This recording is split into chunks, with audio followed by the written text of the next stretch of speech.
O mercado laboral feminino no Barbanza segue a presentar peores condicións que o masculino en todas as súas variables. Así se desprende do estudo elaborado por UGT, no que se destaca que o 58% de persoas desempregadas son mulleres, porcentaxe que empeora a media galega, situada nun 56%. No caso do desemprego, temos que dicir tamén que segue a ter un perfil feminino, non?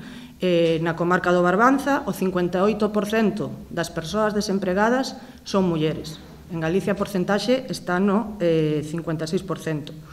O que constata como, a pesar do crecemento económico que tanto se anuncia, pois estas melloras non se están a traducir nunha mellora da situación das mulleres.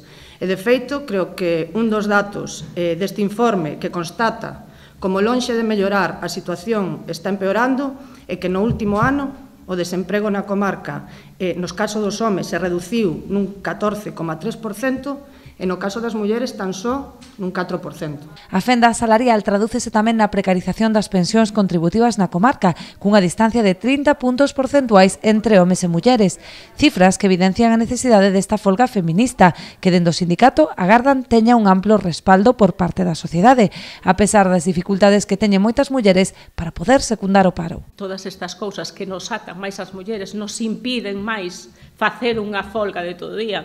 Moitos de vos e moitas de vos me imagino que, porque na prensa tamén hai moitos problemas á hora das contratacións e de todo eso, costa moito poder facer unha folga de todo o día sin que teña unha repercusión na persona.